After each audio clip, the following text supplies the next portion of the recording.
Hello guys, welcome back to my classes. Welcome back to my classes. I am दीक्षांत और इस video lecture में हम लोग देख रहे हैं विजन की मंथली मैगज़ीन जुलाई मंथ की।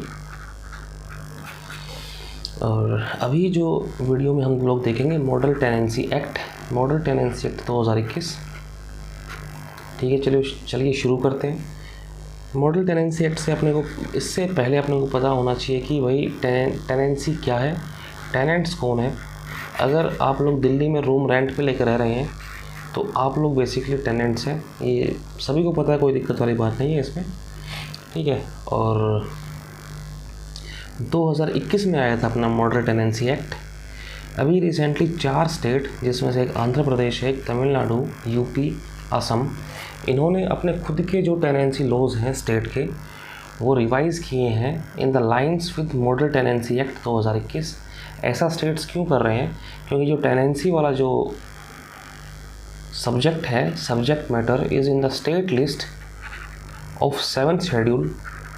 तो इस 7th शेड्यूल के अंदर अगर स्टेट लिस्ट में अगर ये सब्जेक्ट मैटर है तो स्टेट ही इसके ऊपर लॉज बना सकता है। सेंटर जो है वो सिर्फ मॉडल लॉज देगा कि हाँ भाई हम ही आपको मॉडल प्रोवाइड कर रहे हैं, इस मॉडल के लाइंस में आप अपने स्टेट के लॉज बनाइए। अगर हम मॉडल टेनेंसी एक्ट की बात करें 2021 की, तो इसके ये पॉइंट्स हैं। देखो, टेनेंसी की अगर बात करें, टेनेंसी क्या है? Tenancy is related to housing. ठीक है, हाउसिंग से जुड़ी हुई है, इसलिए इसको अप्रूव करने वाली जो मिनिस्ट्री है, it is Mahua, ministry of housing and urban affairs, to streamline the process of renting property in the state and union territories। इसकी वजह से क्या होगा? इसकी वजह से आपकी जो रेंट इकोनॉमी है वो उसको थोड़ी सी सहायता मिल जाएगी, उसको मदद मिल जाएगी। 2021 के अंदर जम्मू एंड कश्मीर पहली यूनियन टेरिटरी बनी जिसने मॉडल टेनेंसी एक्ट को अडॉप्ट किया। ये देखिए, जैसे मैंने कहा कि housing is the part of state list, तो इसलिए model act is just a suggestive act कि हम सेंटर सजेस्ट कर रहे हैं स्टेट्स को कि भाई इस मॉडल एक्ट के लाइन पे आप लोग अपना खुद का एक्ट बनाइए। It is not binding for the states. अब ये 2021 वाला जो एक्ट है, it replaces the 70 years old east Punjab urban rent restriction act 1949। 2011 के सेंसस के हिसाब से 1.1 करोड़ हाउसेज जो हैं वो खाली थे, वैकेंट थे in the country. These houses available on rent will complement the vision of housing for all by 2021। इससे अपने को क्या पता लगा कि जो अपना हाउसिंग फॉर ऑल है, इसका जो टाइम लिमिट है, डेडलाइन है, वो 2022 है। सॉरी, मैंने 2021 बोल दिया था। तो आप इसको यूज़ कर सकते हैं कि भाई 1.1 करोड़ हाउसेज जो हैं वो खाली पड़े हैं, वैकेंट पड़े हैं। अब इसके कुछ हाइलाइट्स देख लेते हैं कि क्या क्या हाईलाइट हैं। की हाइलाइट्स ऑफ MTA 2021। एप्लीकेबिलिटी, 21 किसके ऊपर एप्लीकेबल है, किस किस टाइप की प्रॉपर्टी पे एप्लीकेबल है। ठीक है, तो it is applicable for the residential properties, commercial properties, educational properties. लेकिन model tenancy act is not for the industrial properties, और ना ही ये कवर करेगा होटल्स को, और ना ही कवर करेगा ये धर्मशाला को या फिर लॉजिंग हाउसेस को।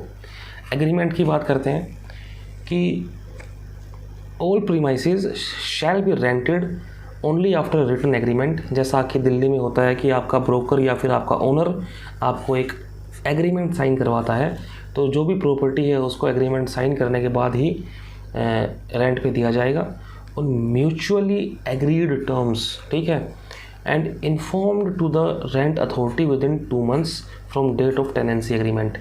देखो, रेंट अथॉरिटी क्या है? रेंट अथॉरिटी एक टाइप का इंस्टीट्यूशन है।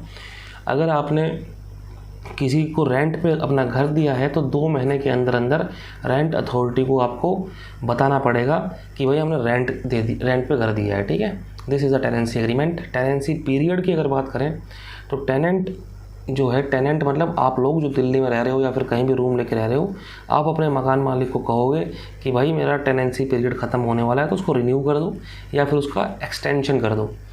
अगर tenants fail to vacate the premises at the end of tenancy, अगर आपका एग्रीमेंट ख़त्म हो गया है तो अगर आप रह रहे हैं तो भी उस प्रॉपर्टी के अंदर, तो पहले 2 महीनों के लिए आपको ट्वाइस द मंथली रेंट देना पड़ेगा। अगर आप 2 महीनों के बाद भी रह रहे हो और आपका मंथली एग्रीमेंट ख़त्म हो गया है तो आपको 4 टाइम्स द मंथली रेंट देना पड़ेगा आपके लैंडलॉर्ड को। अब आते हैं सिक्योरिटी डिपॉजिट। ये सभी लोग लेते हैं। आपको पता है लोग दिल्ली के अंदर क्या करते हैं कि ओनर्स के पंखे उतार के ले आते हैं, लाइट उतार के ले आते हैं, बल्ब उतार के ले आते हैं। इट इज़ नॉट द कहानी ऑफ ORN में ऐसा नहीं होता। जनरली मैंने ऐसी कहानियाँ मुखर्जी नगर की सुनी है। तो अगर सिक्योरिटी डिपॉजिट की बात करें तो सिक्योरिटी डिपॉजिट मैक्सिमम 2 मंथ की देनी है अपने को रेजिडेंशियल प्रॉपर्टीज़ में, और अगर नॉन रेजिडेंशियल प्रॉपर्टी है तो उसमें कम से कम 6 महीने की प्रॉपर्टी 6 महीने की आपको सिक्योरिटी डिपॉजिट देनी है। अब आता है अपने पास डिजिटल प्लेटफॉर्म। ये जो डिजिटल प्लेटफॉर्म है इसका क्या उद्देश्य है, यहाँ पे हम लोग एक टेनेंसी एग्रीमेंट जो है उसको सबमिट करेंगे और दूसरे रिक्वायर्ड डॉक्यूमेंट्स को सबमिट करेंगे। तो क्या है कि डिजिटल प्लेटफॉर्म की जो भाषा है, जो लैंग्वेज है, वो वर्नाक्युलर लैंग्वेज होगी। जो भी स्टेट की वर्नाक्युलर लैंग्वेज है वो उसकी लैंग्वेज होगी, तो ये लोगों के लिए आसानी हो जाएगी। अब सब लेटिंग क्या होता है? सब लेटिंग मतलब मान लो कि आपने अपने लैंडलॉर्ड से आपका रूम रेंट पे लिया, ठीक है। अब आपको कोई और बंदा मिल गया, आपने क्या किया कि खुद तो खाली कर दिया और आपने और महंगे रेंट के ऊपर ये रूम किसी और को रेंट पे दे दिया। तो आप क्या बचे यहाँ पे? You are just an intermediary. आप समझ रहे हो? चलो बात करते हैं इसके बारे में कि सब लेटिंग की अगर बात करें तो आपको लैंडलॉर्ड की पहले प्रायर कंसेंट लेनी पड़ेगी, और no structural change can be done by tenant without consent from the landlord. ठीक है, बिल्कुल नहीं, हम करते ही नहीं है। अगर रह रहे हो, अगर आप स्ट्रक्चरल चेंज क्या करोगे यार? टेनेंट के पास कौन सा इतना पैसा है कि टेनेंट उसके अंदर स्ट्रक्चरल चेंज कर देगा अगर वो रेंट लेके रह रहा है तो। 3 टियर रिड्रेसल सिस्टम। अगर किसी को दिक्कत है कि हाँ भाई टेनेंट ने कुछ दिक्कत की है या फिर लैंड ओनर ने दिक्कत की है, तो अपने पास 3 टियर का रिड्रेसल सिस्टम है। पहले आप रेंट ट्राइब्यूनल में जाओगे, उसके बाद उसकी अपील रेंट कोर्ट में होगी, उसके बाद उसकी अपील रेंट अथॉरिटी में होगी। इसको एक एक करके देखते हैं। मॉडल एक्ट एस्टेब्लिशेस ए 3 टियर कोजाई जुडिशियल डिस्प्यूट मैकेनिज्म, जिसके अंदर ये तीनों होंगे जो मैंने साइड में दे रखे हैं। इन तीनों की वजह से क्या होगा कि अपना रिजोल्यूशन जो है वो फास्ट ट्रैक हो जाएगा, और टेनेंसी डिस्प्यूट्स का जो बर्डन है वो सिविल कोर्ट से हट के इन जगह पे आ जाएगा। तो सिविल कोर्ट्स और जो ज़रूरी काम है वो देख पाएगी। अब इसके ऊपर क्या एक वो लगा दी है कि इन लोगों को जो डिस्प्यूट रिड्रेसल है उसको 60 दिन के अंदर अंदर डिस्पोज करना है। Disposal of complaint by court and tribunal should be with in 60 days. ये ट्राइब्यूनल की कोर्ट है। Rent authority and rent courts will be appointed by district collector.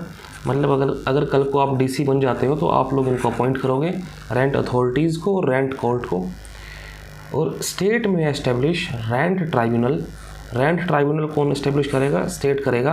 वो कैसे करेगा? After consulting the high court. ठीक है, हाई कोर्ट से consult करने के बाद। No civil court will have jurisdiction over matters pertaining to model act. क्योंकि जब आपने सिविल कोर्ट से टेनेंसी के जो मुद्दे हैं उसको हटा के रेंट अथॉरिटी, रेंट कोर्ट और रेंट ट्राइब्यूनल को दे दिया, तो अब ज़रूरत ही नहीं है कि सिविल कोर्ट के पास उसकी ज्यूरिसडिक्शन रहे, तो इनसे हटा दिया इनको।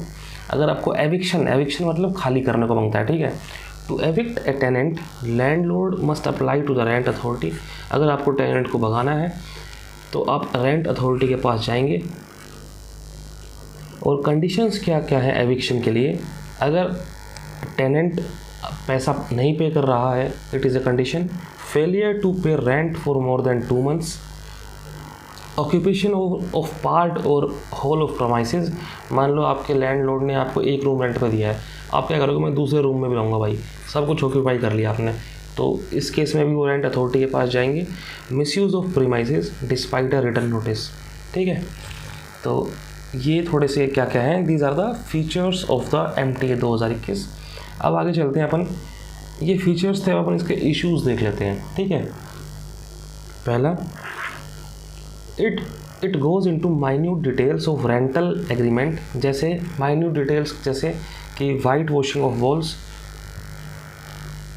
दीवारों की पुताई और दरवाजे की पुताई के लिए आपका लैंडलॉर्ड रिस्पॉन्सिबल होगा। टेनेंट्स जो हैं, टेनेंट्स क्या करेंगे, टेनेंट्स नाली साफ़ करेंगे, मतलब ड्रेन क्लीनिंग, गीज़र को रिपेयर करेंगे, इस टाइप की जो चीज़ें हैं वो टेनेंट्स करेगा। तो ये बहुत ज़्यादा माइन्यूट डिटेल्स में चला गया है। Such details restrict changes that contracting parties may want to make in a contract based on the specific situation. ठीक है, आपने इतना ज़्यादा इनको बोल दिया कि भाई ये काम ये करेगा, ये काम ये करेगा, लेकिन अगर मान लीजिए जो टेनेंट है, टेनेंट यूँ चाह रहा है कि यहाँ पे लेवेंडर कलर होना चाहिए दीवार पे, लेवेंडर कलर, लेकिन जो लैंडलॉर्ड है वो कह रहा है कि नहीं मैं येलो करूँगा। तो इस जगह में इस टाइप की जो बहुत ज़्यादा माइन्यूट डिटेल्स है वो दिक्कत कर देंगी। तो ठीक है, अगला चलते हैं। कोई सिंगल इंस्टीट्यूशनल फ्रेमवर्क नहीं है। It does not establishes a clear institutional framework, it bypasses informal renter and is beset with overlapping and confusing processes. It is unclear why MTA creates a new process and separate rent authority instead of amending the existing one. ठीक है, existing जो authority है उसको amend करने की बजाय जो MTA 2021 है वो क्या कर रहा है कि सेपरेट रेंट अथॉरिटी उसने एस्टेब्लिश की है, जो अपन ने देखी ऊपर कि भाई सबसे नीचे कोर्ट है, रेंट कोर्ट, फिर रेंट कोर्ट, रेंट ट्राइब्यूनल और रेंट अथॉरिटी। ठीक ऐसे ही है ना, rent tribunal, rent court and rent authority. तो क्या है कि इस चीज़ को क्यों बनाया गया है, जो चीज़ पहले से एग्जिस्ट कर रही थी उसको ठीक करना चाहिए था। गवर्नमेंट कंट्रोल की अगर बात करें, appointment and oversight of rent authority का अपॉइंटमेंट, कोर्ट का अपॉइंटमेंट, ट्राइब्यूनल का अपॉइंटमेंट जो है ये डिस्ट्रिक्ट एडमिनिस्ट्रेशन को दे दिया गया है। देखो ऊपर इसने कहा था कि जो ट्राइब्यूनल है उसका जो काम है अपॉइंटमेंट वाला वो स्टेट कर रहा है।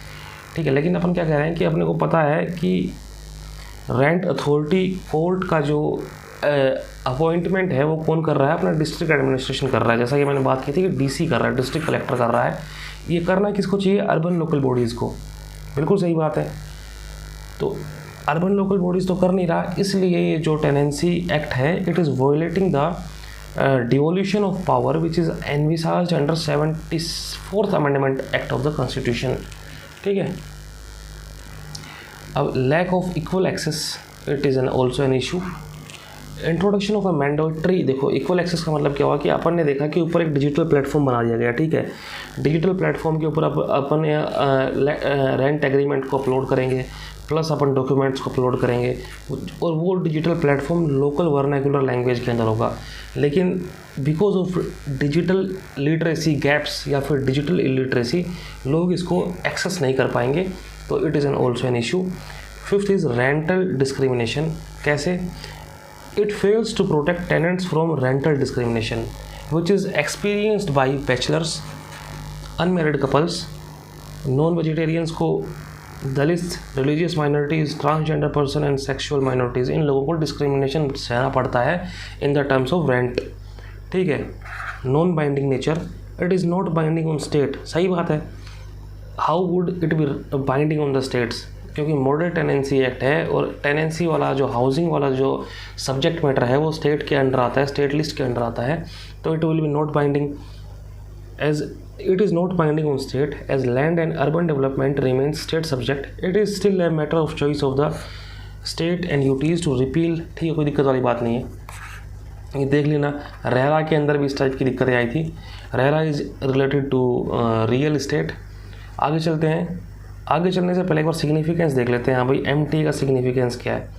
सिग्निफिकेंस से क्या होगा कि MTA आया तो there will be balance of rights of landlords and tenants, दोनों के राइट्स के अंदर बैलेंसिंग हो जाएगी। ठीक है, एक सस्टेनेबल इंक्लूसिव हाउसिंग रेंट का एक एनवायरनमेंट बन जाएगा। अभी कुछ पता नहीं, तो ठीक है, मतलब इसकी वजह से एक एनवायरनमेंट बन जाएगा कि हाँ भाई कैसे आपको रेंट पे देना है, क्या करना है क्या नहीं करना, रेंट की क्या कंडीशंस होंगी, एग्रीमेंट की क्या कंडीशंस होंगी।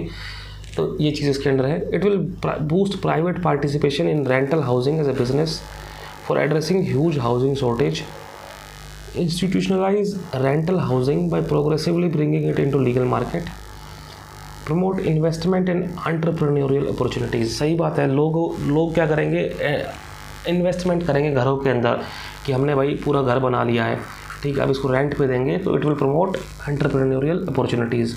थोड़ा सा आगे चलते हैं, वे फॉरवर्ड देख लेते हैं, उसके बाद फिर अपना क्या क्या इनिशिएटिव्स लिए हैं वो देख लेंगे गवर्नमेंट।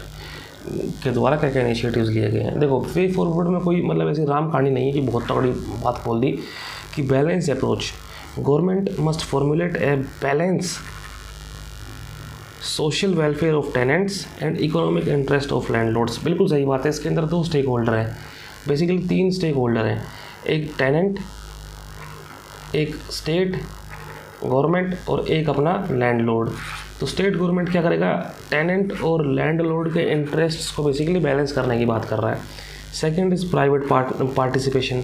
आप क्या करो कि प्राइवेट प्लेयर्स को एंगेज करो और उनकी हेल्प से आप घर बनाओ और उनको फिर रेंट पे दे दो, ठीक है। तो इसके अंदर मॉडल्स हैं बिल्ड टू रेंट, जैसे प्राइवेट पार्टनर्स आएंगे वो बिल्ड करेंगे, उसको रेंट पे देंगे, या फिर रेंट टू ओन, मतलब पहले आप उसको रेंट पे दो और अल्टीमेटली उसको दूसरे आदमी को उसका ओनर बना दो, ठीक है।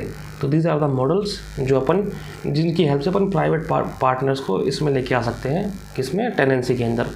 उसके बाद ensure quality, there is need for separate mechanism जो इंश्योर कर सके safe and good quality of rental units for tenants while ensuring economic returns for the home owners. समझ में आ गया कि हाँ भाई एक ऐसा प्रोविज़न भी होना चाहिए जो ये कह सके कि बढ़िया क्वालिटी का रेंटल यूनिट्स हों। ऐसा ना हो कि भाई पाइप लीक कर रहे हैं, ठीक है, किचन के अंदर वॉश बेसिन भी नहीं है, ठीक है। ये किचन के अंदर वॉश बेसिन वाला एग्जांपल इसलिए याद आ गया क्योंकि मैंने दिल्ली में फेस किया था। एनीवेज, यूनिफॉर्मिटी की अगर बात करें, bringing within its ambit state laws to bring uniformity in the market and keep a check on rising rental prices. फिर आता है कोऑपरेटिव फेडरलिज्म। कोऑपरेटिव फेडरलिज्म सभी को पता है, थोड़ी सी पॉलिटी पढ़ी होगी तो भी पता होगा कि भाई स्टेट और सेंटर अगर साथ में कोऑपरेशन करके काम करेंगे तो इट इज़ कोऑपरेटिव फेडरलिज्म। तो लैंड और जो हाउसिंग है वो स्टेट के सब्जेक्ट है। तो लैंड और हाउसिंग को अगर पूरे कंट्री में यूनिफॉर्म करना है तो कोऑपरेटिव फेडरलिज्म की बहुत ज़रूरत है, ताकि सारे के सारे स्टेट सेंटर के मॉडल लॉ के बेसिस के ऊपर अपने लॉज को अलाइन कर दें। कोई दिक्कत वाली बात ही नहीं है, बस it is cooperative federalism. It is so simple ना कि इन आर्टिकल्स को पढ़ के आप आराम से अपना पूरा मेंस आराम से उसके अंदर चीज़ें ऐड कर सकते हो, ठीक है।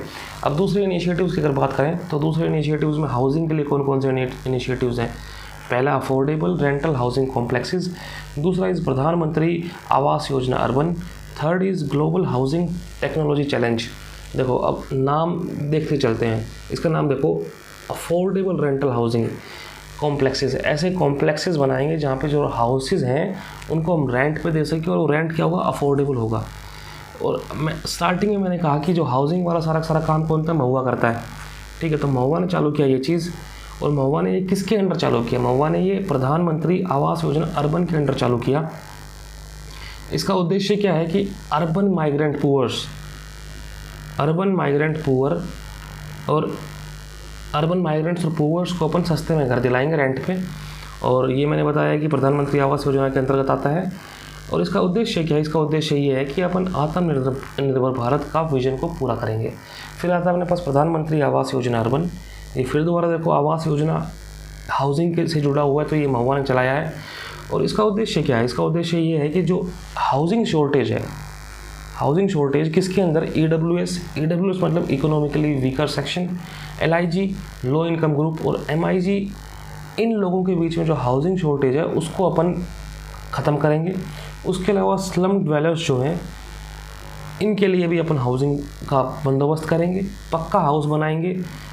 2022 तक की अपनी डेडलाइन है, ठीक है, प्रधानमंत्री आवास योजना अर्बन। अब ये देखो, इसका नाम भी global housing technology challenge, housing की टेक्नोलॉजी चैलेंज, ठीक है, हाउसिंग की टेक्नोलॉजी की बात कर रहा है। अब हाउसिंग की अगर बात करें तो इसमें फिर दोबारा महुआ आ गया क्योंकि महुआ से जुड़ा हुआ है। तो आइडेंटिफाई एंड मेन स्ट्रीम में बास्केट ऑफ, अपन क्या करेंगे इसके अंदर ऐसी टेक्नोलॉजीज़ जो कि पूरे ग्लोब के अंदर हैं उनको अपन पकड़ेंगे, ठीक है। इनोवेटिव टेक्नोलॉजीज़ जो कि कंस्ट्रक्शन से जुड़ी हुई हैं, जो कि अपने हाउसिंग से जुड़ी हुई हैं, उनको पकड़ेंगे और उसकी मदद से अपन हाउसिंग कंस्ट्रक्शन करेंगे, ठीक है। ऐसी टेक्नोलॉजीज़ जो कि अपने घरों को सस्टेनेबल बनाए, इको फ्रेंडली बनाए और डिज़ास्टर रेजिलिएंट बनाए, ठीक है। इतना आसान और इतना सिंपल शब्द और भाषाओं में लिखा हुआ है, कोई दिक्कत वाली बात है नहीं, ठीक है गाइस। तो ये था अपना मॉडल टेनेंसी एक्ट, इससे अगला जो है वो अपना आप लोगों के लिए बिल्कुल special civil service training institution के लिए स्टैंडर्ड सेट किए गए हैं, तो उसको हम लोग अगली वीडियो में देखेंगे, ठीक है। तो इस वीडियो में हम लोग इन्हें रखते हैं। Thanks for watching my classes.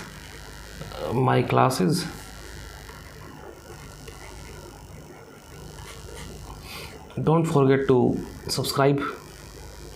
ऐसे ही बढ़िया वीडियोस देखने के लिए आप लोग हमसे जुड़े रहें। धन्यवाद। जय हिंद, जिंदाबाद।